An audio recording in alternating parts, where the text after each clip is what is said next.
the chess club.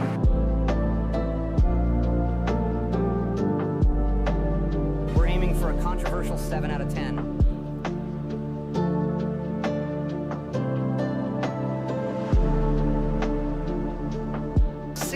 Times the detail. Catch me outside, how about that?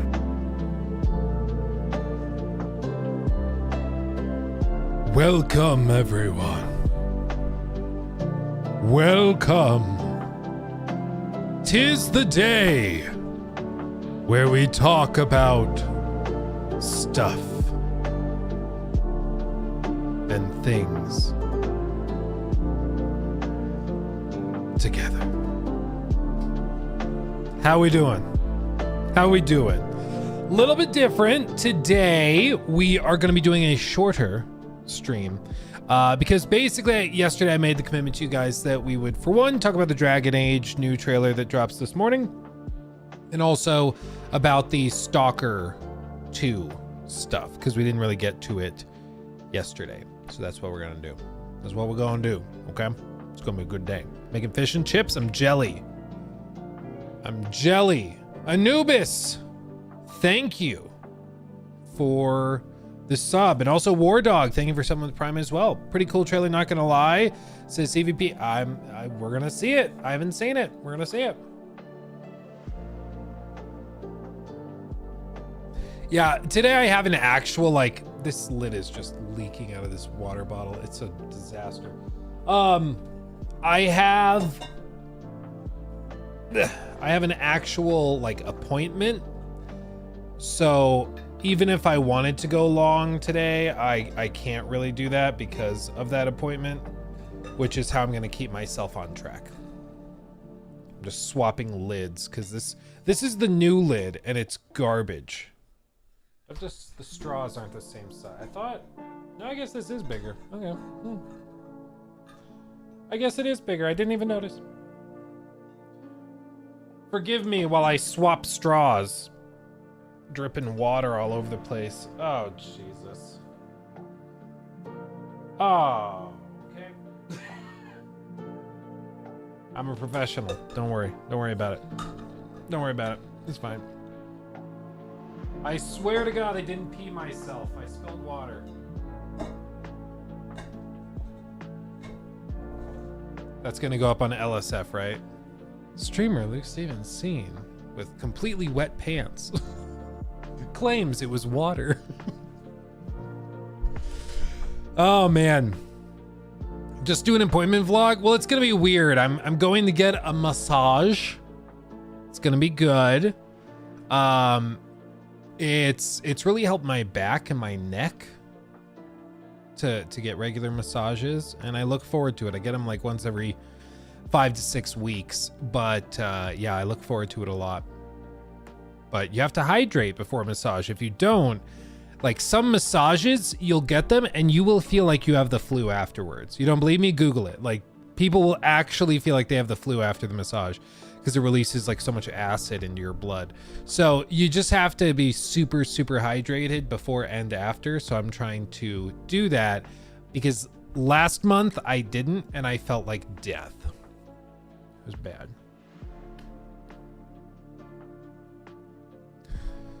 Anyway, happy ending. No, dude, they take it so seriously. Like you have to sign all sorts of paperwork saying if you make any like uncomfortable statements to the massage therapist, they can end service. You will not receive a refund. If you're ever made uncomfortable, or if they're ever made uncomfortable, service will cease immediately. Like they are very strict because I'm sure they get creeps that try to do stuff, which is sucky, but yeah, no, they're very serious about it. Hey Luke, I found you on YouTube and I've been dying to know what keyboard you use. The gray one with the yellow keys. This is a Keychron, so Keychron, Q as in quack 6. And if you just look up Keychron Q6, you'll find it. It's a good time. And then I use Red Panda switches on it. All lubed up. Better believe it. but very, very good. Highly recommend it. The thing weighs like 15 pounds. I'm just warning you. I'm warning you. Still using the cardboard to hold the other up? Yeah, baby. Yeah, baby. I have a 3D printer now. I could probably 3D print something more elaborate, but this works. I mean, if it ain't broke, don't fix it, right? It's funny because I have like a pretty elaborate setup and I have like pretty expensive equipment all over the place. But then with this type of thing, I'm like, yeah, the cardboard works. We'll just use that. We'll just use that.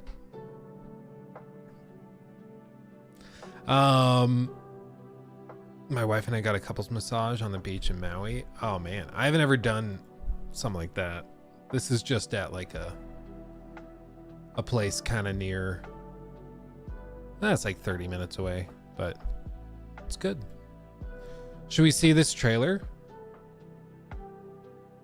Should we see this trailer? Let's check it out. It's 2 minutes, 55 seconds long. Also, just in case anybody's wondering, yes, Joel Raptor dared me to make a video on Concord yesterday. And yes, we did make it. It will be going up in just a little bit. I had to use the YouTube editor to take out like one take that was doubled up. But it should finish processing soon. And then we can just publish. But yeah, we go through all of that. He dared me. He's like, you won't do it. I was like, hell yeah, I am. Hell yeah, watch me. Watch me. Okay, let's do this. Fade out the Witcher lo-fi music. Are you ready? Okay. New segment. So, today's the day. 39 minutes ago, they published the Dragon Age The Veilguard release date trailer. We're going to see what this is like. I've not watched it yet. My understanding is that most people expect this to be late October. We looked on the podcast yesterday at a leak. It's not really leak because they published the art book store page early. I think they were supposed to do it today. They accidentally did it yesterday. But that store page said the 30th of October was when the book was releasing. And a lot of people are like, okay, so that's when the game's launching, because usually they launch it on the same day. The 30th of October is a Wednesday. Most video games tend to launch either on Tuesdays or like Thursdays or Fridays. Apparently it goes back to like the 80s and 90s where physical distribution was so important, because they could ship, like if they shipped games out on a Friday afternoon, they would travel to stores over the weekend, arrive on Monday in the back of the store, and then they could like put it up on the shelves Monday night to be ready for release on Tuesday. And so apparently that's why Tuesdays are popular, even though now it doesn't matter because it's all digital, but apparently that's where it started. However, anyways, a lot of people are expecting the 30th. I think 30th or 31st could make sense. They could also release it on the 28th. I don't know. But we're going to just watch this and see and find out together. Either way, I think late October is pretty much confirmed at this point. But let's see.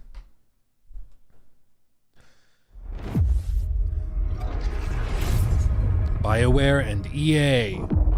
You have no idea what you have done. The blighted elven gods walk free, all because you disrupted my ritual. You battle against gods. They will not rest until you are on your knees. Fearful, cowering, helpless in the face of such power. Rook, you've got this. I've seen your work. You're clever, adaptable, and you don't know when to quit.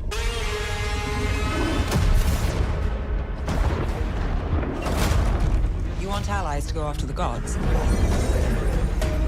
I've got places to look.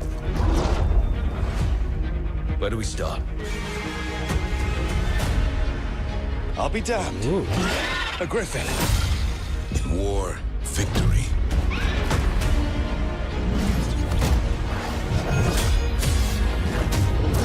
I'm ready. They're really making it look dark. I've never seen this before. That's good. There's something kind of exciting about it.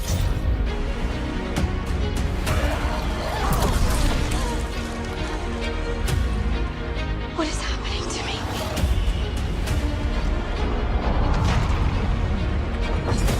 Let the Fade draw close! Draw the dragon out into the open. Then attack. You and me, Rook. Maybe that's what scares me. Romances. These are the times in which legends are born or slain.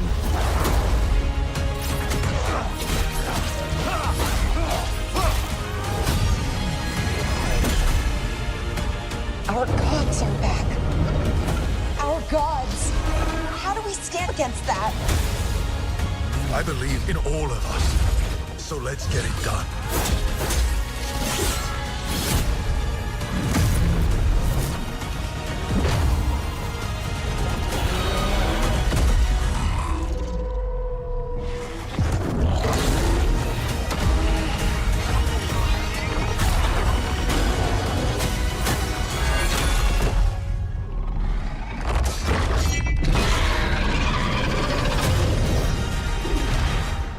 Halloween. Honestly, knee-jerk reactions. I think that's a good trailer. I think they did pretty good. Remember we were saying yesterday how like they got to pick a tone because they went kind of cartoony, silly with the first one. And then like the gameplay trailer was like a little bit darker, but it wasn't really clear where this was going to land. And I was like, you got to pick a tone. Got to pick a tone. It actually seems like they're going with a much darker one, which I personally greatly prefer to like the kitschy Guardians of the Galaxy, like insert witty comment here. So I think it's pretty solid. I think that's a pretty solid trailer. At least that's my knee-jerk reaction. What do you guys think? Where are you guys at? Will it be on Xbox? Did they have like logos posted?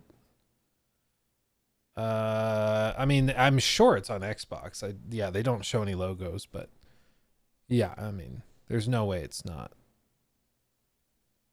It's sad that nowadays you can't just assume, but yeah, okay, yeah, it's on Xbox. Wait, is it called Play Pro now? Did they change the name again? Wasn't it like, oh, it's EA Play Pro, which is different from EA Play. I can't keep up with these things, man. There's like 15 different names for them. I just can't keep track of them anymore. EA Pro Plus Platinum Pro Max 3. Pro is a tier. Okay, I guess that makes sense. I feel like you need to have a doctorate just to keep track. You got to have one of those ray gun PhDs to keep track of it. Yeah, I mean, again, as for pre-ordering, you guys know my policy on that. The only time I think pre-ordering can make sense is if you're getting like a collector's edition and you would buy the statue anyways. Like, for example, for the Elden Ring whatever collector's edition statue or the Mesmer statue for the DLC collector's edition, I wanted the statues regardless, so I got the pre-order for the collector's edition because I mainly just wanted the statue and the game was a fun bonus. But other than that, I don't know. I don't know why you would pre-order, especially like with this. Again, the last two games from these guys were colossal flops. The trailers for those games looked really good, and then when we got the games, they were not very good. So I really caution people from getting ahead of yourselves. It looks good in my opinion. I've not played it. I've seen gameplay, but like again, lots can change. So until they do like preview events, until they give people the chance to actually try the game and see it in extended lights, I don't think we should jump to any conclusions. I'm pre-ordering Astrobot. I mean, a lot of people are very excited about Astrobot. A lot of people are like, well, that's game of the year right there. It does actually. Astrobot does look really good. I mean, let's be perfectly fair. Yeah, I kind of regret pre-ordering Final Fantasy 16. Didn't connect with the game at all and I had a time to see reviews. I would have known. Yeah, I mean, I think that makes sense. Yeah, Final Fantasy 16, a lot of people got hyped up. Oh no, one of my players for D&D tonight has got the COVID-19. Damn it. Oh my god, I got the COVID-19. Oh geez, the potatoes have the COVID-19. Golly, is it that time of year again? Is that starting to go around again? Jeez, man. I'll fill in, don't worry. Okay, Ron, that's great. Just sub in real quick. Just hop in. Yeah, I mean, as for like specifics on the trailer, breaking down individual little things, I mean, I think broad strokes is what you got to look at here. Am I the only one that feels surprised that they swapped out the Rook for this trailer? Because you remember the Rook that they used for the original trailers. Is it in my recommended feed? No, I don't see it. The Rook they used in the original trailer in the gameplay reveal was a young black male. And normally for these types of games, they pick one like design for the player character and then they follow through with it for the whole marketing cycle. I mean, I'm pretty sure that's what Hogwarts Legacy did, didn't they? They used the same like basic default template and then carried that through the entire marketing cycle. But here they've swapped it out and they have like probably a slight, I'd guess like late 20s, early 30s white male character, which is just a surprising change. Because even in the can I pull up the channel page? Even in the actual like thumbnails and stuff, they've changed it. So now, you know, they didn't have the original Rook design in that picture, but then they have the Rook design here. It's just, I don't know if they're trying to get away from like claims of just like DEI stuff for marketing. I don't know if that's what it is. Maybe I'm just reading too much into it, but it feels kind of rare to have just a white dude as the playable character in a preview for a game nowadays. You know, it just seems abnormal to see it. It's like, oh, interesting. It is fully customizable. Yeah, they have a huge character creator. Maybe what they're going to do is maybe they're just always going to change the playable character for each trailer. Maybe that's the approach. Not a bad idea. Does it matter? No. You just don't usually see it, which is interesting. I mean, if you have a really cool character customizer, I would expect them to just like really crank it. Just show us the craziest stuff you can make with the character creator. Make those weird like goblin looking characters like they have in Dark Souls games when people just max out all of the sliders, you know?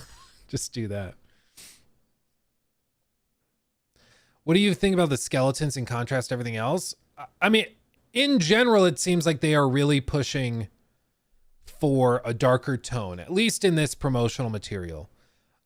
The original trailer seemed really cartoony and silly, and then this one, you'll notice the lighting in pretty much every scene. There's a couple of exceptions here and there, but like this is one of the rare instances of like daytime in this trailer, and even then it's raining. It really seems like they're trying to strike a darker tone, which I appreciate. Because I don't know about you guys. I just personally don't really get a lot out of the like the cartoony, like super lighthearted fantasy. I like darker fantasy.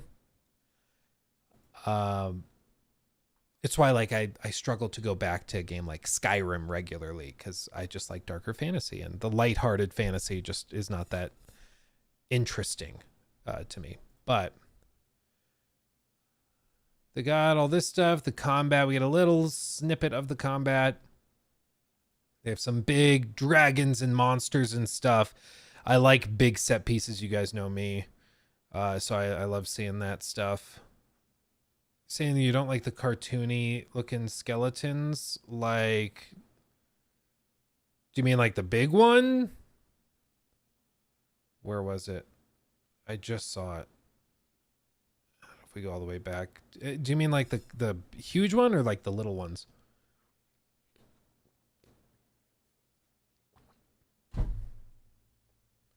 Looks like they also gave her a separate costume as well. Bum, ba, ba, ba, ba, bum, bum, ba, ba. Little baby griffin. This shot's just cool. I mean, that's just little infected zombie looking dudes. I mean, this one's just cool. And you can tell they really have done a ton of work on the hair system, because a lot of these games, the hair systems are what are also used for feathers, because feathers have really small strands on them as well, because they're basically just mutated hair follicles and hair strands. But anyway, like, you can tell just how subtly the edges are rendered. It's not easy to do that, and it looks way better than the old games. I saw some clips of Dragon Age Inquisition and the hair and stuff in that game. And oh my God, it looks like somebody's wearing like those plastic helmets. It's like everybody lives in Duloc. It's unbelievable.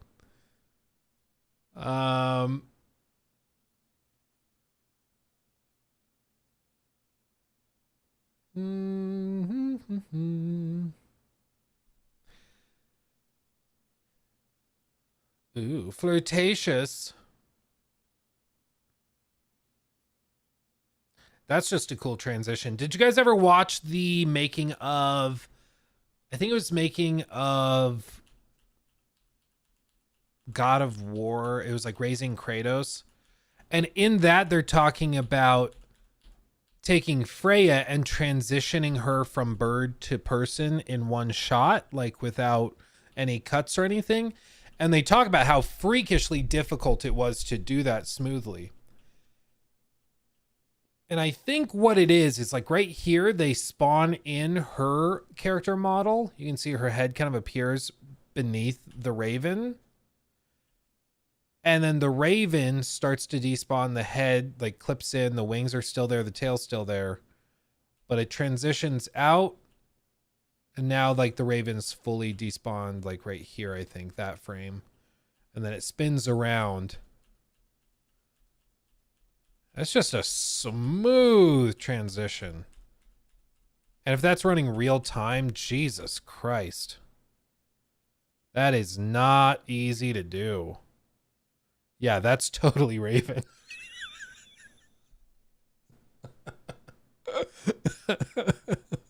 That's totally Raven right there. Yeah, it looks really, really silky. They've definitely polished a lot in the trailer. Now, bear in mind, oh, you think these guys are cringe? I think they're kind of cute. They're just kind of silly looking. Bear in mind, like, Mass Effect, Andromeda, trailer, official launch trailer. Maybe this is it. We dream of exploring the unknown. Need a pathfinder. Oh, this is gonna get copyright strike. Like, these trailers looked way better than the game did at launch, but the trailers looked really good. So they polished up the trailers, but when you got your hands on the game, it ran like hot donkey garbage. So again, it's only gonna be once people try the game, because you can't really hide how the game is from a 2, 3, 4 hour play session. So once they open it up to whoever to play the game, then we'll know. Because even with Mass Effect Andromeda, once people started playing it, they were like, yeah, it's super buggy. It's really, really buggy. So until then, I am cautiously optimistic, because it does look like they've made a lot of progress. And in the hour of gameplay I saw running in real time, it did seem to be very, very polished. But again, that was just the first hour of the game. So it's possible later stuff gets a little rougher. But I do think that this trailer is really solid. It strikes the tone I was hoping it strikes. There's a couple little tidbits here, like if you don't like the skeleton design, okay. I like how he kind of stores stuff in his rib cage. I think that's kind of a funny way of designing it. That's just cute. And if that's a big enough offense to like not entertain the game at all, then so be it. But I personally don't think that's a big deal at all. I love the design of the dragons and stuff. I think that's done pretty well. Also looks like this looked like the Rook. Where was it? So is there like an evil variant of yourself, or is that just a different character? Am I part of the problem? I can't tell the difference between white characters. Like all these white people are looking the same nowadays. I can't tell the difference. I mean, it just seems very, very polished. How it translates to an epic RPG adventure is another question, because this looks like, based on this trailer, it looks like a solid action game. But this is not an action game. This is supposed to be a big RPG and stuff. So with like a lot of intense role playing. And if it's not that, I think they should try to get ahead of that and clarify. But it's the RPG mechanics that I think will be interesting to see. Jelly Bob, thank you. Thank you. EA uses dice engine. Yeah, what they're using for this is Frostbite. So it's another thing we'll talk about in the Skeptical Look video. They, like, one of the things that took a lot of flack for BioWare back in 2017 and 19 with Andromeda and then Anthem was that they could say, hey, we have developed all of our other games in Unreal Engine, and now we're being forced basically to make the game in Frostbite because EA wanted all of their studios and all their games to be made in that. And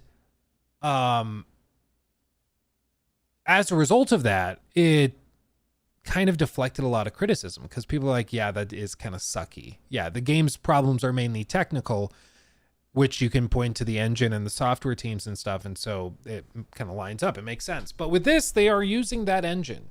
They've apparently made a lot of improvements, which you would hope they had, but they're using that same engine. So either they just said, we're going to just stick it out and figure it out, or they could have abandoned it and gone back to Unreal. But it seems like they're going and using, they're using that engine here. Inquisition used it too. Yeah.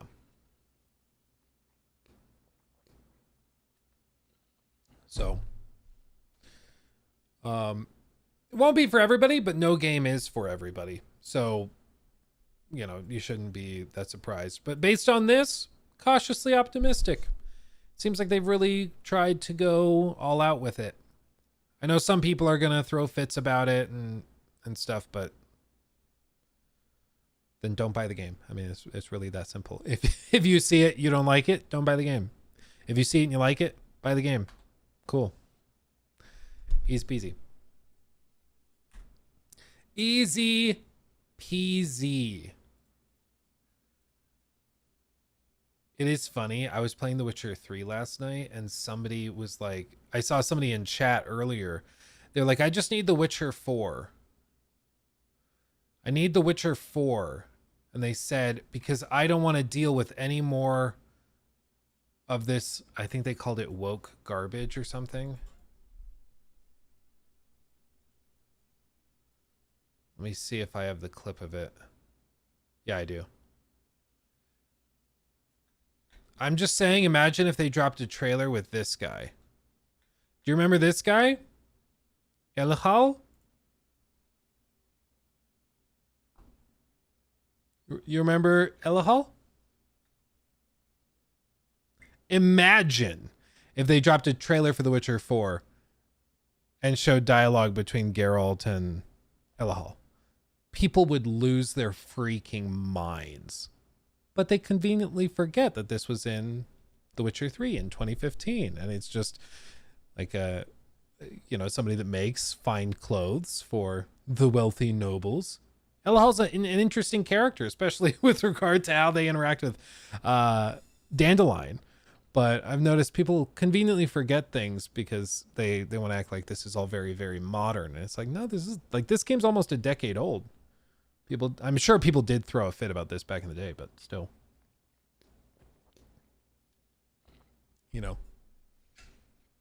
They're trying to corrupt our youth.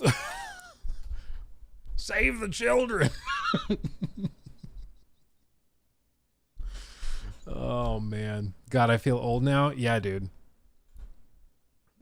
Yeah. Yeah, that was a good quest.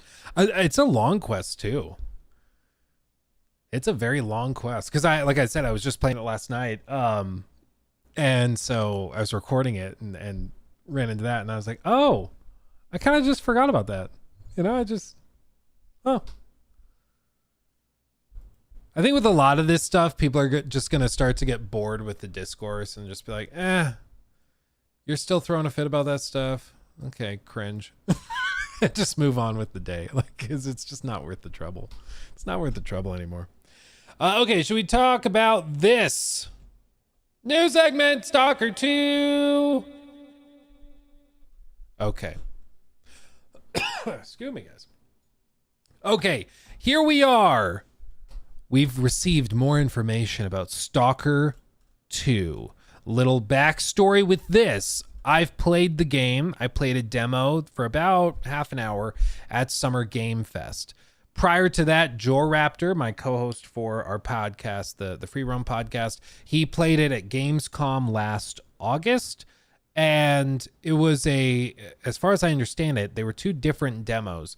But we both left those demos feeling like the games needed a lot of polish. Because what they showed in all the trailers, like the trailer they recently dropped at the Xbox showcase, those trailers look awesome. I want that game. I agree with everybody. I want that game. Our problem is that what we played in those demos was almost nothing like what was in those trailers. It was buggy. In some cases, it was downright broken. There were bugs galore, screen tearing galore. It just was a bad demo. Now, when I made that video previously, some people got very, very upset about it. I can understand why that news would be upsetting. However, don't shoot the messenger. I'm just telling you, it was the worst demo we played at Summer Game Fest, and it needed more polish. So when we heard that they actually announced they were going to be delaying the game further from September 5th, which was previously the hard and set release date, they were delaying it to November 20th. I think everybody that tried that demo at Summer Game Fest breathed a collective sigh of relief and were like, okay, they're going to continue polishing. They're going to get it where it needs to be. Because again, the trailers demonstrate pretty clearly that a lot of people are interested in this. A lot of people want it to be as good as those trailers present it to be. It just needs more time. It needs more time. It needs more polish. And hopefully this is the last demo that really pushes it across the finish line. So hopefully they can do that. But in the meantime, they've released a couple of developer deep dives, or a developer deep dive. They've also dropped a new trailer on world and locations and stuff. So I figure we can go through this stuff, check it out, see what they have to show. And again, like at the outset, I just want to say, I'm also hoping and rooting for these guys. I'm hoping that the game comes together. All I'm saying is somebody that has played the game, talking to many people who are excited for this that have not played the game, what I played was nowhere near ready. So hopefully, if you like, usually demos in the summer are like prepped in the early spring, and then usually they're polished up so that they're like looking their best before the media gets their hands on it. So normally a demo that you might play in June at an event is actually representative of a build of the game from like January or maybe even earlier than that. So by the time the game actually comes out, it could be effectively a year newer than what we played effectively in June, just because of how these things work. So my hope is what we get in November is phenomenal and off the charts and is exactly what people see in the trailers. That's my hope. That's my hope. Because it you know, clearly a lot of people are very passionate about it. The comments on this post, some of them are joking. Other people, I can't tell if they are. This one is, I think, you know, pretty clearly a joke. Please stop. Stalker's best played when buggy. If you polish it too much, it might lose the unexpected enjoyment of the previous games generated due to those unexpected anomalies. It's not real Stalker if it isn't jank. What's funny is I've actually heard almost identical things in my comment section on that video because people feel like, you know, the bugs and stuff are part of the game, which, can you think of any other developer where the fans have like defended buggy, broken messes? You know, obviously with Stalker, there's many other extenuating circumstances with the devs basically developing a game in a war zone. So of course we all sympathize with that. But if the game is buggy and broken, the game's buggy and broken. We're not going to pretend as though it isn't. Your passion. Oh, is it Sarah Bond? Yeah, Sarah Bond. Okay, well, she commented, your passion, dedication, and commitment to creating an amazing game for all of us during challenging times is truly inspiring. Star emoji. Looking forward to your developer deep dive next month. Heart emoji.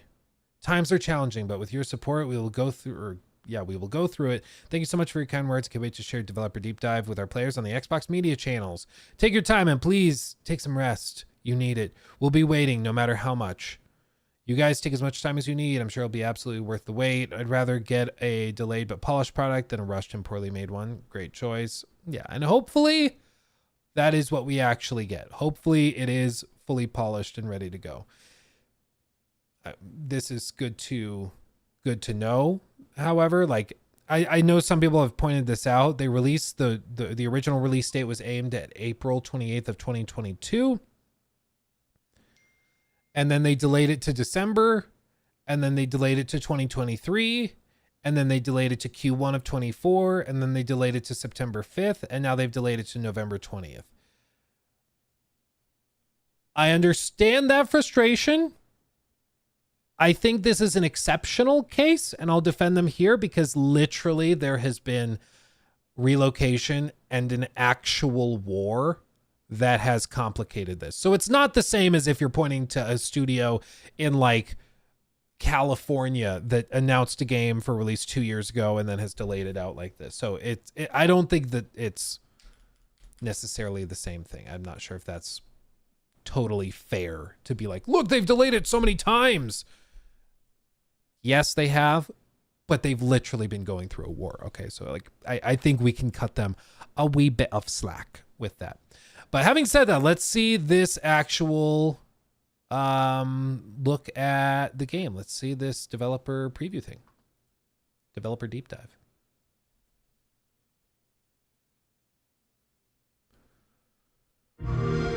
Whoa.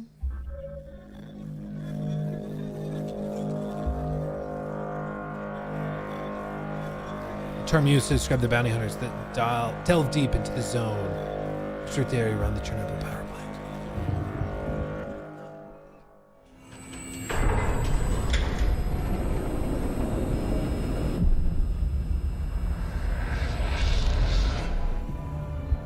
Атмосфера, свобода, самотність, сум, страх.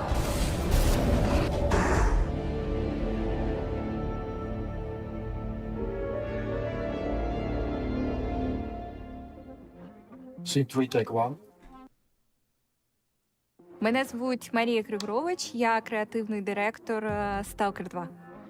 Ми сьогодні познайомимо вас з нашим світом і нашою грою трохи більше. Ми покажемо проходження одного з квестів на регіоні болота. Ми сподіваємося, що наприкінці цього відео вам стане зрозуміліше, що це за світ і як багато душі і сил ми у нього вклали. Мене звуть This is one of the moments where people like will pull up this stream and just be like, wait, Did it auto skip to a different video? Like people are gonna be very confused. They're like, wait, there was English a minute ago. I'm confused. Yeah, they're gonna give us a full deep dive. Also, Ruin, thank you for re-upping your membership. And over on Twitch, Jelly Bob, thank you for the Prime. And also Round 2, thank you for subbing with Prime as well. Appreciate you guys. Євген на S.T.A.L.K.E.R 2 є гейм-директор і керівник студії. Роблячи S.T.A.L.K.E.R 2, постійно мали дивитись назад на той успіх, котрий заклали розробники першої частини, бо ми не можемо зробити менше, ніж would it be helpful if I read out this? I'm not sure if that would be helpful or not. Like actually read out the subtitles, because I know some people like to listen in the background. I mean, basically what I'll just say, I can kind of do that. My name is Ivan. I'm not even going to try. He's the game director and studio executive over at the team. While developing S.T.A.L.K.E.R 2, we constantly had to look back on the success of the first game's development, because we can't produce anything worse than that. We can only do better. And this is something I've heard, is that the original S.T.A.L.K.E.R is known for bugs and glitches. I've seen some people in the chat saying that this is basically the like Eastern European Bethesda, effectively. Like they make games that their fans absolutely love. They, you know, S.T.A.L.K.E.R is a cult classic, but they're pretty buggy. They're known to be a little bit little rough around the edges. Says we can only do better. Make sure you level art and head at GSC Game World. And so he's in charge of making everything big, beautiful, and interesting. S.T.A.L.K.E.R 2 is a special place in his heart. Since the Chernobyl disaster was near and dear, not near and dear, but pertinent for his family. I mean, I will say that absolutely the art direction seems to be top notch in the trailers. It seems like they've really, really done a good job with the way everything is presented. Again, in the trailers and everything that they've shown so far. They just have to live up to that standard. Real quick though, guys, I'm just going to ask, is like, for the sake of everybody watching, is there an English dub of the video? Because nobody wants to hear me just read everything off. Developer deep dive. Because I know that there's going to be people that are just like, I just want to be able to read it. Maybe this one. Наприкінці цього відео вам стане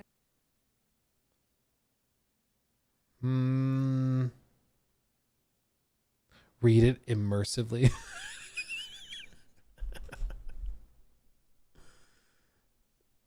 Okay, I mean, I guess it is what it is.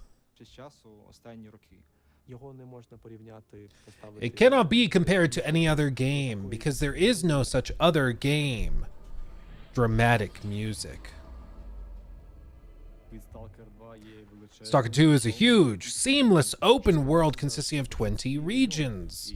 And each region has its own residents, architecture, anomalies, and even nature. And many of them could well be a fully separate game.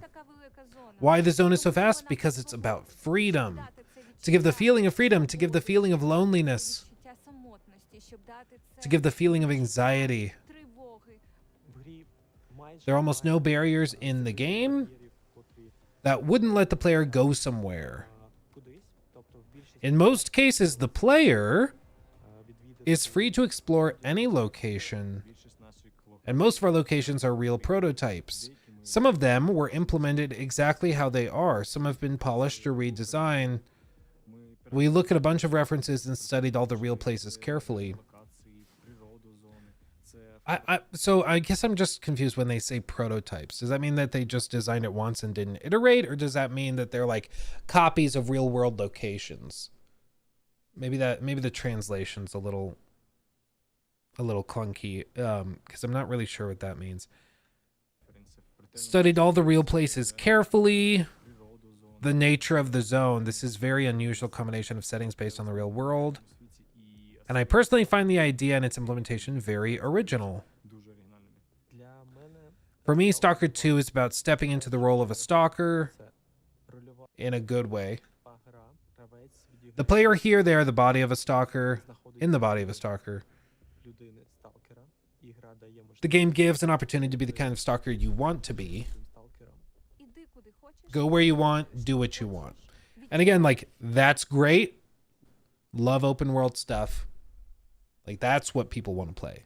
Not a linear demo where we go through a couple of tight, like, little circles of land, and then we go through a doorway, go through another circle of land with one enemy in it, and then go through another doorway. Like, again, the more I hear about what the game actually is, the more I think that the demo is just bad.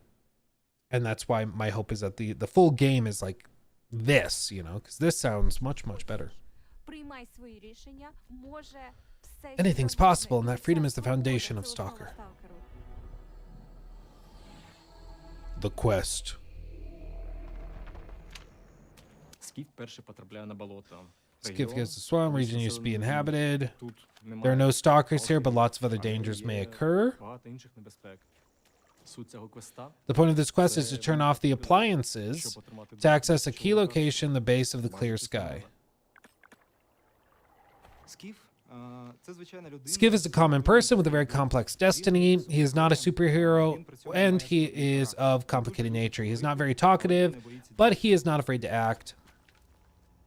Footsteps sloshing, indeed.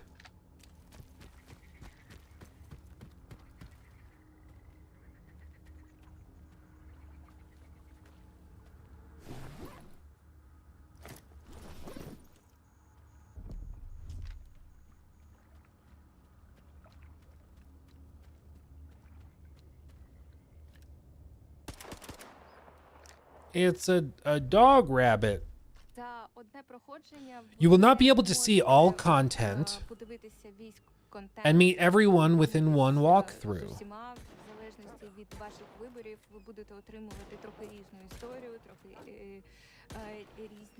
I'm sorry, I got distracted with the gunplay. Depending on your choices, you'll get a different story, little different quests, encounter someone new. If you walk through again, you will find yourself on the other side of the barricade, so to say, and look at it in a different way.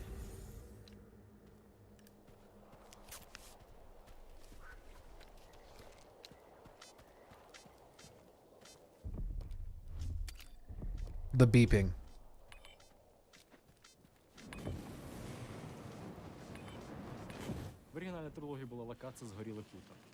There's a burnt farmstead in the original trilogy. It was surrounded with the burner anomalies. And as you can see, they're still here. There's a burner anomaly in the field where we can find an artifact with the help of the detector.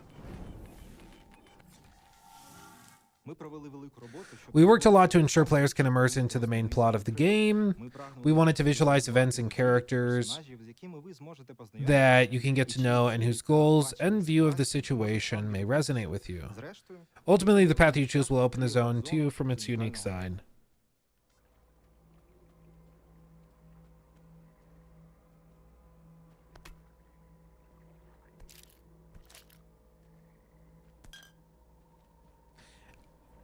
The Bethesda comparisons are so funny because, like, even the carefully aligning your camera so that you can pick up the thing in the crate because the edge of the crate cuts it off.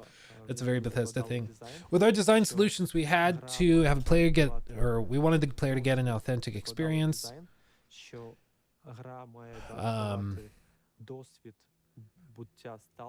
Of a stalker lifestyle, even without following the storyline.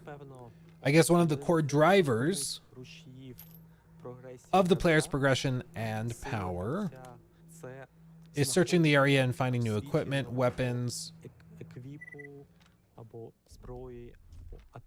weapon attachments, and upgrades. Most of these items can be achieved not through the storyline, but through the player's curiosity from exploration of the world.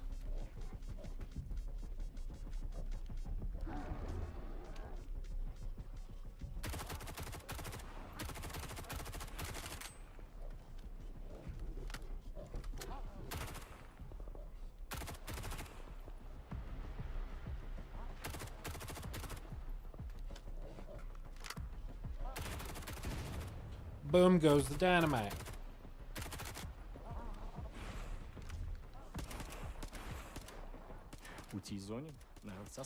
In this area, the player is first attacked by the blind dogs, then by the pseudodog. The pseudodog comes with a pack of its phantoms. They are visually indistinguishable. To win, the player must kill the real dog and get rid of all of its phantoms.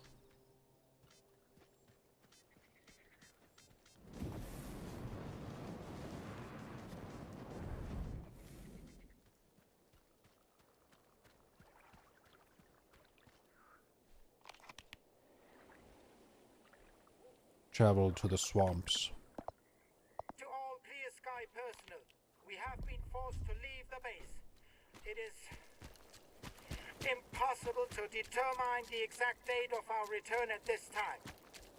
In order to keep the base secure in the absence of scientific personnel, I have reconfigured 5 emission monitoring beacons. In addition to reading higher order psi effects, their functionality has now been supplemented with the emission of psi radiation into the surrounding environment. I hope that this will be enough to keep everything intact until our return. We hear from the audio log that some Kalanchuk tells that their group left the location and left certain beacons on that served them as emission alerts. They set them up to psi radiation to protect their positions. Psi radiation kills you, so it's rather a warning and additional understanding of how to react. Okay. Eat that bread. Okay, my wife makes fun of me because I like to get like a baguette from the store and I just eat that mother. I just rip it apart and I devour it. And she looks at me like I'm weird every time I do it. I'm like, it's a baguette. It's amazing. It's just good. Like, you don't need to put anything on it. You don't need to put butter on it. You don't need to put jelly or jams or anything. Like, it's fine. It's fine. Just eat the baguette. Yeah, dry. I'm sorry I'm not like part of the aristocracy that puts fancy stuff on my baguettes. I just eat that bitch. Just get in there, man. Life's too short. Just get in there, make it happen. People get caught up in the thought process of it. It's like, no, see, the stalker's got it right. You got to just grab the bread and go. Okay? Just grab the bread and go. Save those calories you would have had from the jams and jellies and stuff. Save those calories for nerd gummy clusters. You will be much happier if you have a baguette and then a fistful of gummy clusters. Trust me, that's how you live. That's a good life.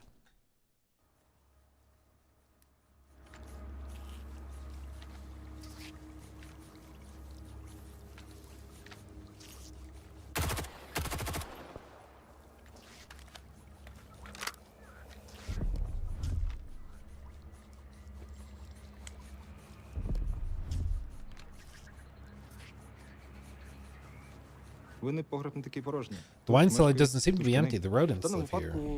In this case, it'd be appropriate to throw a grenade and then finish with a gun. Also, am I the only one that's like really pissed that grenades in video games are way too like weak? Grenades are horrifying little devices. Like, they're horrifying, but it feels like you toss it in and then you step 4 feet away and then it's fine, you know? Like, I want a game where the grenades are actual grenades, you know? Like, you're within 50 feet of it and the shrapnel rips you a hole in your chest. Like, that's realistic. They are really random. There are some that are better and less random, but yeah, that's fair. They are fairly random, but maybe that's one of the features of the game. That or the frickin' claymores,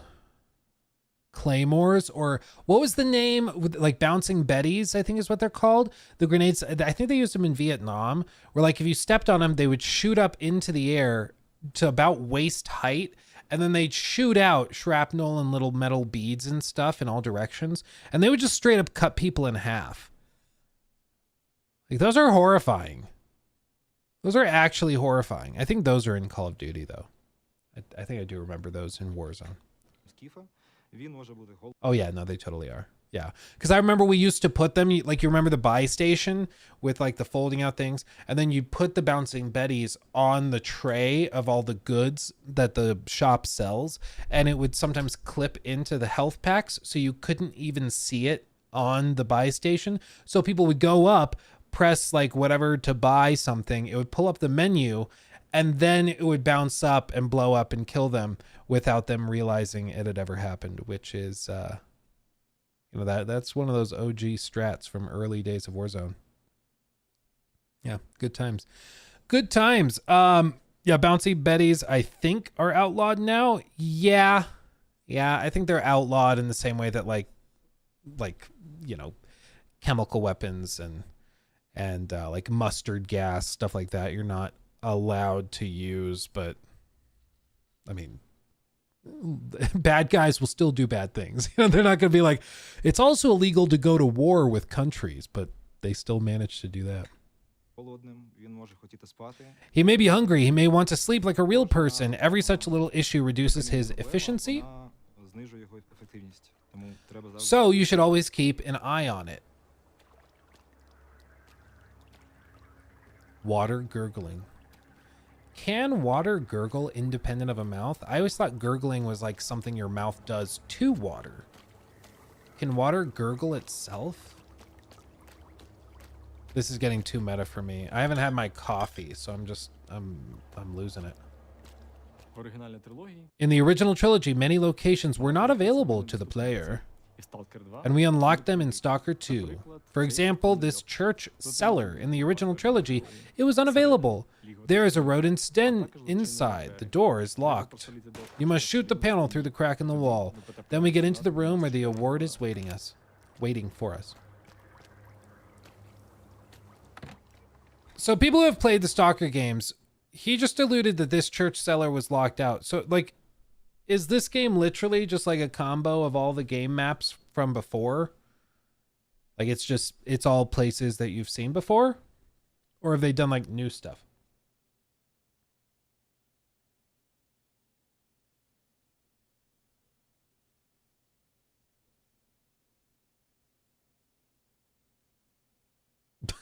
Jesus, Leah. I want my girlfriend to be named Betty so I can say she's my bouncing Betty. Jesus Christ.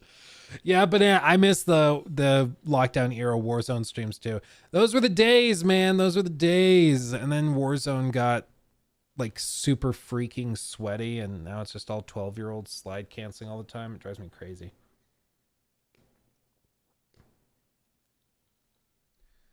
Yeah, so it's, well, yeah, S.T.A.L.K.E.R takes place in the zone. Yeah, I haven't played the old S.T.A.L.K.E.R games, so I was assuming that like, oh, it's been some period of time and a lot of the zone has changed and it's a new video game, so, you know, you could expect to see them just redo things just to keep it interesting. But if it's just like this exact location people have been to before, but now this is available and open, it's just interesting to like revisit a map you might have seen before.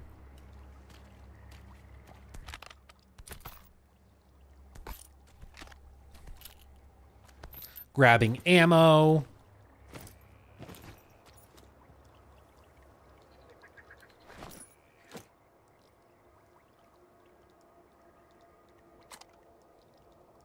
Equipping stuff.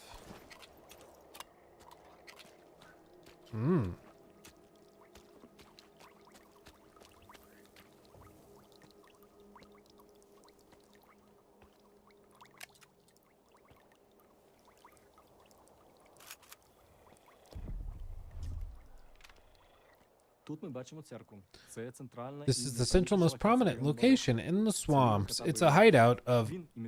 Hold on. It's a hideout of Bayon the cat. It imitates the voices of stalkers that cry for help. An untried... Oh, Jesus. An untried stalker follows the voice and falls into the mutant's clutches. Like, I will say, as somebody who hasn't played the games before and is not necessarily familiar with the world or with the maps or stuff, like, this is very intriguing to me. The idea that literal experience, knowing what you're getting into, could be the difference between you surviving and you not. I find that intriguing, you know? I like that. It's interesting as an unfamiliar player.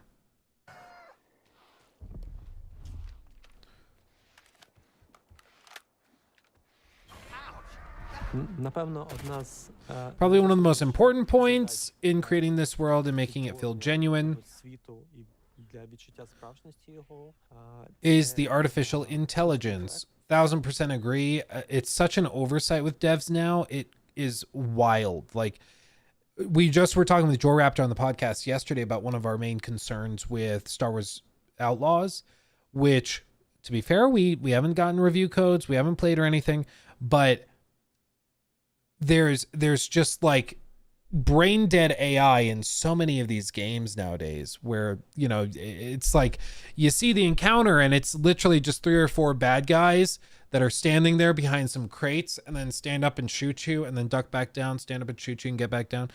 And the way that devs try to cover it up that they're brain dead is they just increase their damage output, or they throw in a bunch of more chaotic stuff like smoke grenades or grenades in general. So you're just frantically trying to survive the crazy onslaught of damage. So you take them out very, very quickly and then you move on. But you don't really think about it and go, they definitely could have killed me if they just had held their shots for a minute and flanked me. I would have had nowhere to go and I would be totally dead. You know, like, what are we doing? What are we doing? It's really frustrating. Yeah, I totally agree. The Last of Us Part 2 had ridiculously good AI, even down to the point where little stuff that doesn't actually affect much other than like your psychology. If you killed somebody in that game, like every NPC had a name. So if you kill one of the WLF and then one of their friends comes up and sees their body, they'll scream, "They got Sarah! They got Sarah!" And you hear them, "Oh my God, no!" And then they get even more aggressive. They get like irrationally aggressive and start storming into places they previously would have checked very, very carefully before entering, because they are now personally involved. Like that's a brilliant little change. And of course it makes sense. Yeah, if you found out somebody you're hunting had killed your friend, you'd be pretty livid and you might start to act a little irrationally. And it, like that then affects the gameplay, and it also affects you as the player, because you're like, oh God, I just killed somebody's friend and sister and daughter. Like, oh God, you know, but that's something that comes with AI and NPC designs in combat, especially, that are fully thought through. And I really hope that becomes the new trend in gaming, because AI will affect so many things in your game, but it is so often an actual afterthought. It's divided into 2 categories. So the first AI category is peaceful behavior, and the second one is behavior motivated by an enemy or an instant threat. We don't give the AI hints where the player is. If it sees you, it knows where you are, but if the player is hiding, the AI starts hypothesizing where they might be. The AI doesn't know where the player is, but it starts making assumptions. After running through the hypotheses, it starts looking for a player.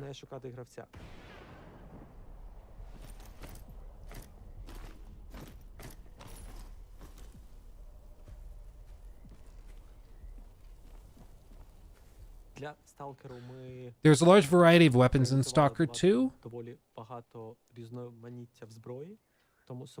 35 in total.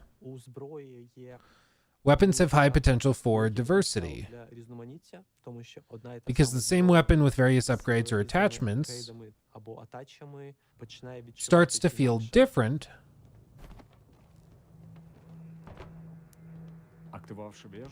After activating the tower, jump on the cushion anomaly. Is that what it was? Yeah, the cushion anomaly.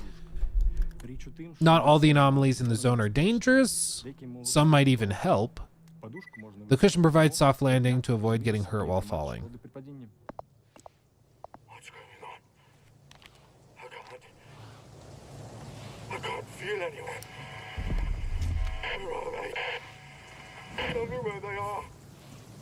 Why are you silent? Say something. Anything.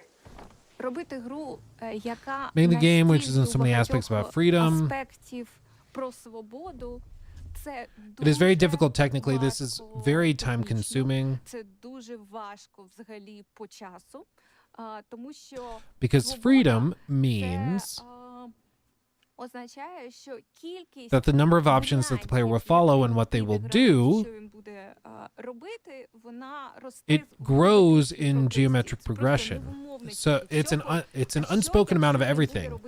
What if he does this? What if he does that? What if he kills it? А що якщо він вб'є оцього? Вона сягає It reaches tens of thousands тисяч of варіантів. options. І кожен з цих And you must try to cover варіантів each of these намагатися options покрити і зрозуміти, а and які understand what дози experience you will ти give даш to your своєму, player. своєму гравцю.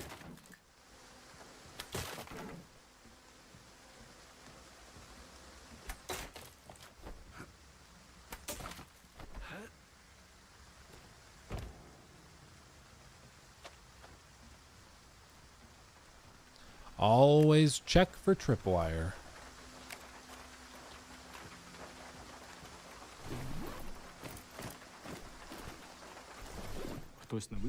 Someone has abandoned a long rifle on the guard tower. It might have been someone from the clear sky. Now with it, we have a chance to pass the next location more efficiently. Вона The player is limited in weight to carry around. по вазі, скільки він може нести при перевантаженні. Overload stands in the way of втрачає dynamic для movement, дуже швидкого динамічного пересування, і гравець and the player has to змушений stop or зупинятися make the або приймати decision. рішення. Так, я залишу це Okay, I will leave it here and keep going. і піду далі, або я залишу, повернусь до цього пізніше. Or і I'll come далі. back for it later.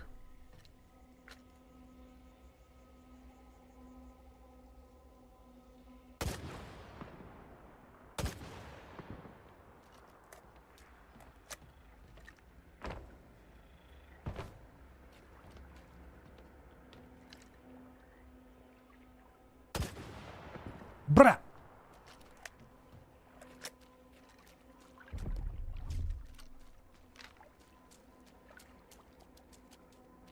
Вони встають, це зомбі. Вони встають, це зомбі. They rise up. They're zombies. Can't be killed, biatch. Треба пам'ятати, що зомбі Remember that zombies will always rise up no matter how many times you kill them. The best thing to do is shoot them in the head. Бачимо на горизонті насосну станцію. We see a pump station, another location we know from the Тут previous передня games. локація. Squelching. Oh wow, that's a good word right there. І бачимо, що We see that the entire station is зомбарям. infested В with даному випадку zombies. нам дуже в нагоду. In this case, weapons with good optics will come in very handy. О, і тут контролер. Here's the controller. So we need to run as fast as we can to the controller and eliminate him. А кожна його атака And each of his attacks raises the level of psi radiation and slowly kills. і повільно нас збиває.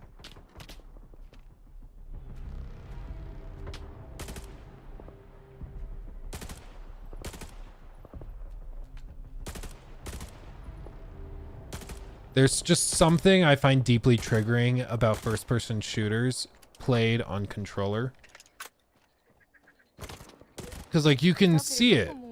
You can tell. Іноді можуть змінити свого голову, іноді вони можуть розколотися, іноді вони можуть робити щось, що буде здаватися seem to the гравцю, player- що це взагалі well, it doesn't не match their відповідає ideology at all. ідеології, як і у реальному житті. Like in real life, where Де, people люди, навіть коли seem very close to each other здаються ideologically, дуже близькими, потім виявляється, then it що turns є out there are якісь some моменти, things які that completely повністю divide them into виділяють some new якісь groups. там нові угрупування.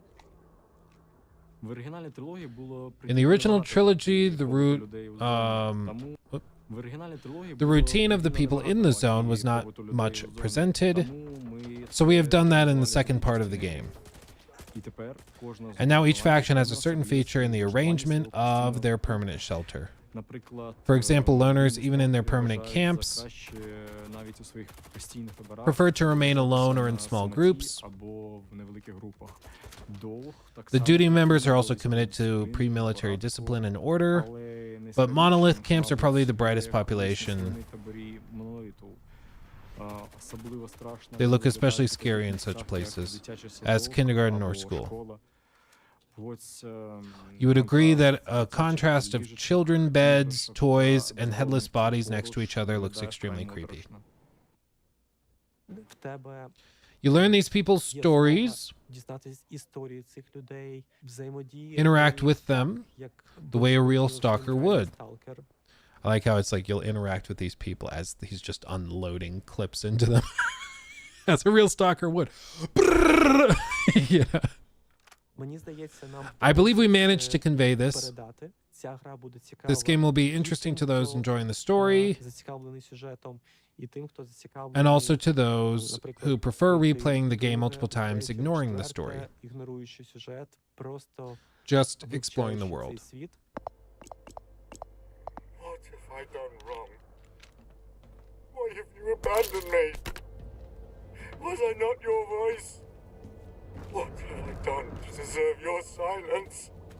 Why must I wander in the dark, without my brothers, without purpose?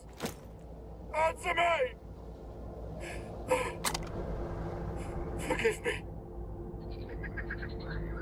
I know I must not doubt. But how can I know your will if I cannot hear you? Show me the way. Let me know I am not alone. І ми бачимо, що це We продовження said that it's того continuation of the самого same dialogue котрий нам that tells us знову ж again about таки Faust. розповідає про Фауста і про And his його prayer to the monolith, I мольбу до suppose. моноліту, я думаю. Тому що Because we ми know знаємо, that що після after all відключення psi mission sources всіх went установок, down, most більшість monolith adepts монолітівців woke up. прокинулися і перестали And didn't чути hear the voice of the monolith голос anymore. моноліту.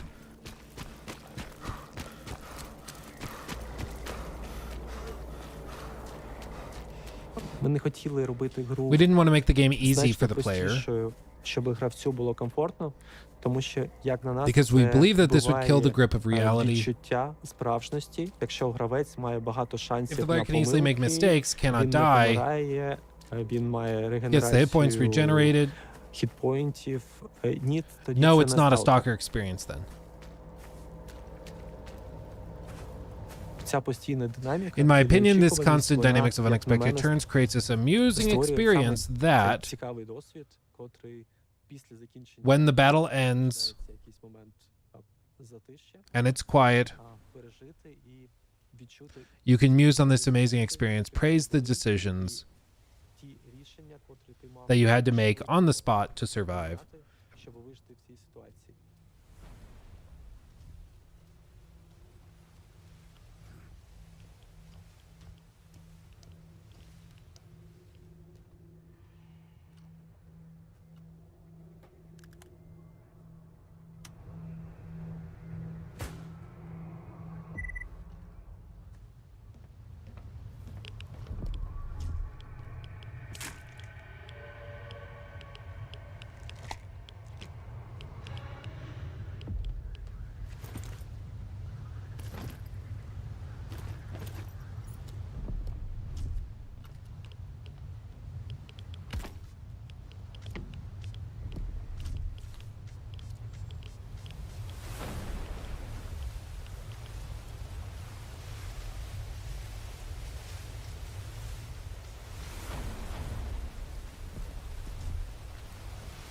Throw them bolts. О, це плоть. This is flesh, once used to be a pig. Свинка. Всі мутанти зони мають All zone історію. mutants have a history. Колишня домашня свиня. Над собаками Look at him проводили go. експерименти. Контролер був колись The controller was once human, who was trying to hold on to his previous humanity.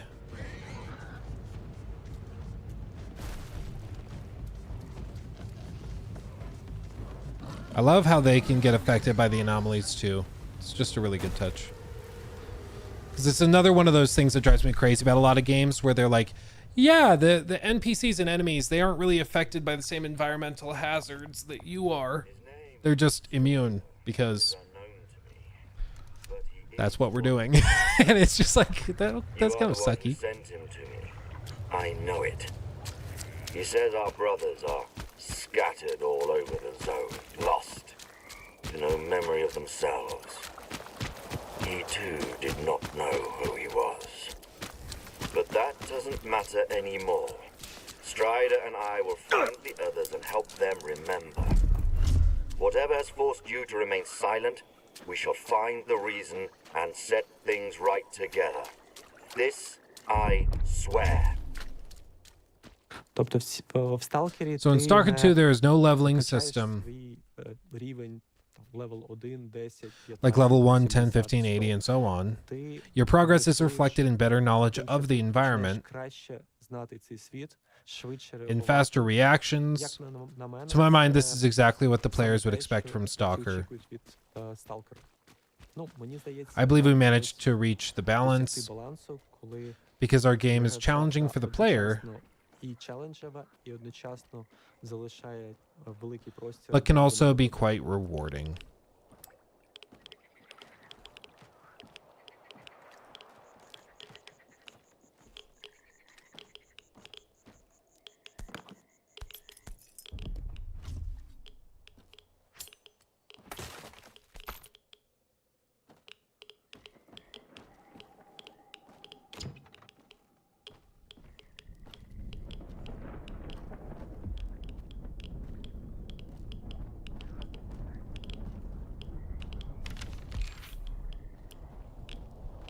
Дуже часто бувають ситуації, It happens коли, very often that lightning буквально strikes на literally лінії either our або наших enemies ворогів, або десь поруч з or нами. somewhere near Це us. завжди It або always either допомагає, helps or або ruins the псує plans. плани.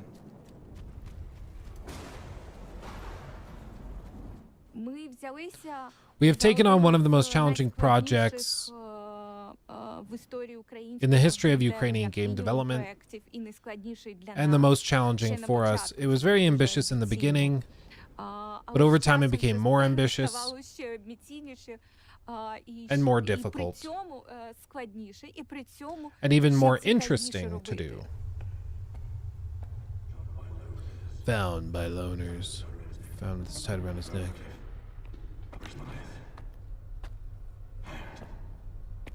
Torn apart by dogs. Killed. Missing. Pripyat. Killed. Dead. Wild Island. Heart of Chernobyl. Little tricky bit. I have to be driving away from my house in like 9 minutes. So we're a little compressed in time. So this might have to be a two-parter where we stop this here and then we look at the trailer tomorrow on stream because we're just running out of time. All told though, like, again, I think that this looks really interesting. This looks really compelling, and this seems like it could be a very, very unique and immersive game. All I've said about the game so far is that what I've played is close to nothing like this. So I'm just hoping that delaying the game now by another couple months will help them polish it up. I think it's like 2.5 months is what they delayed it.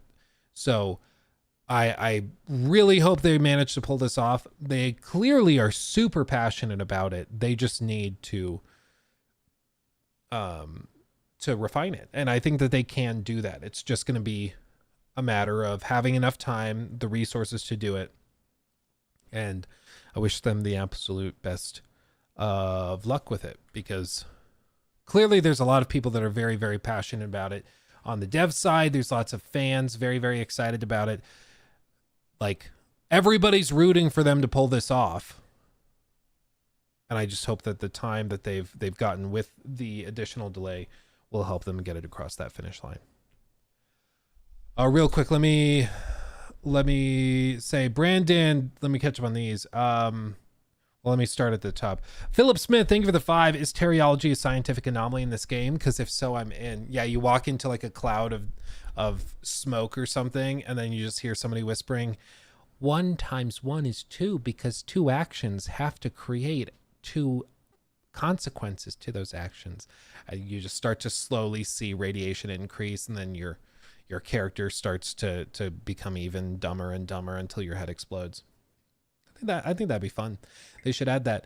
Maybe a DLC. Brandon, thank you for the 5 as well. After the Stalker demo, is there anything that will change your mind about it?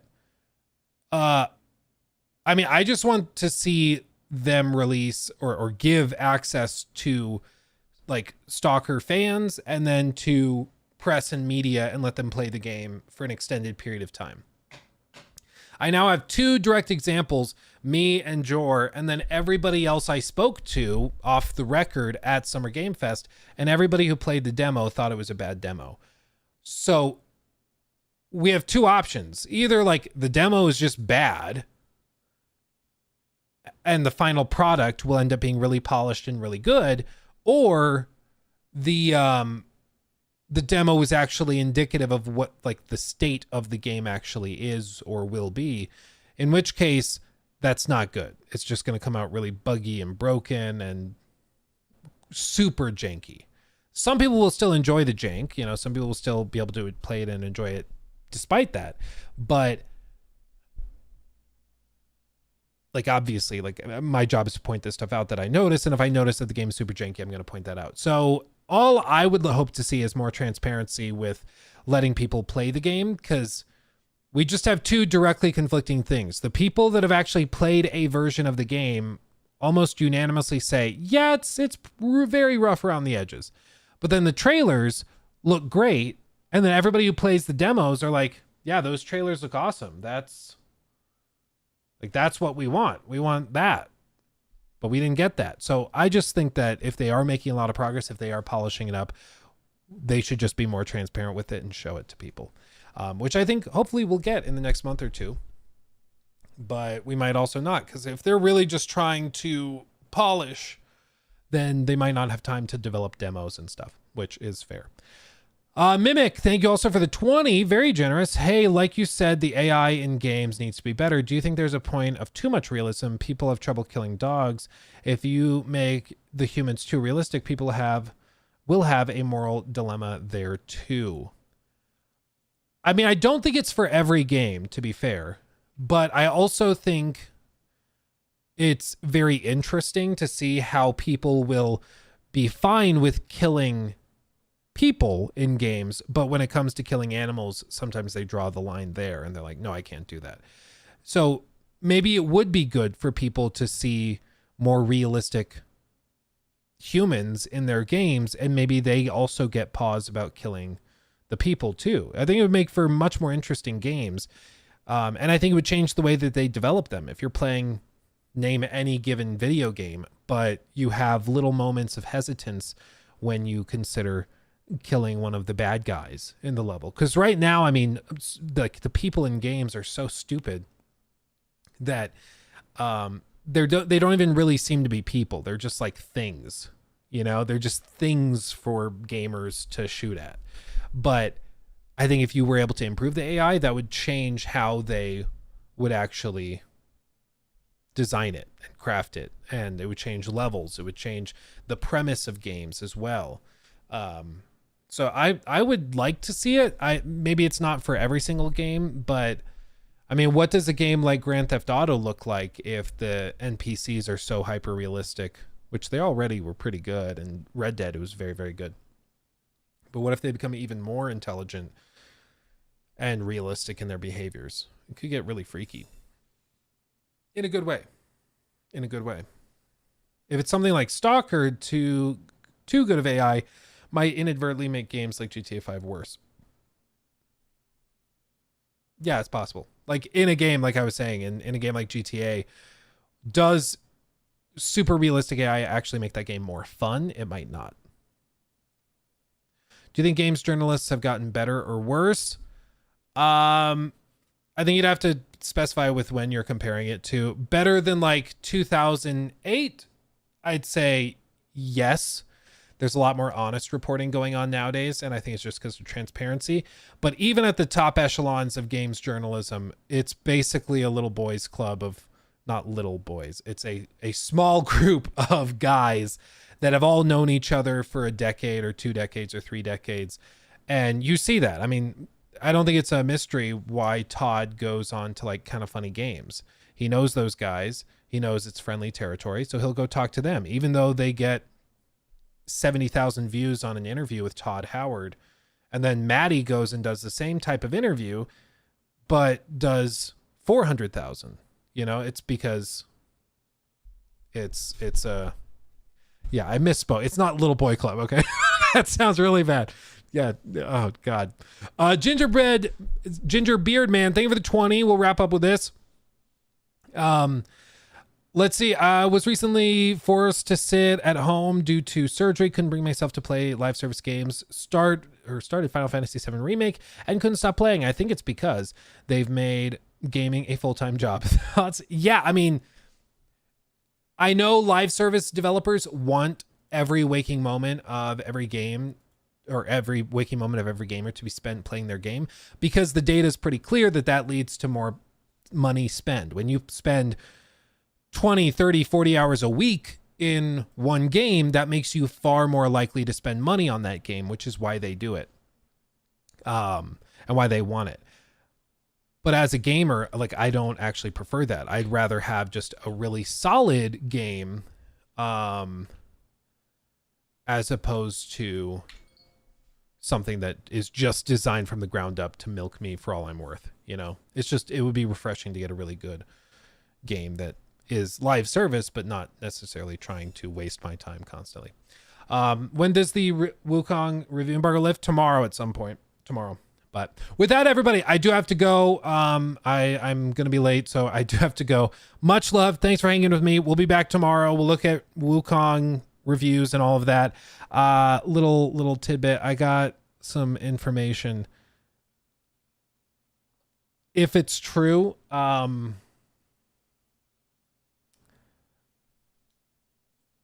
tomorrow some people might be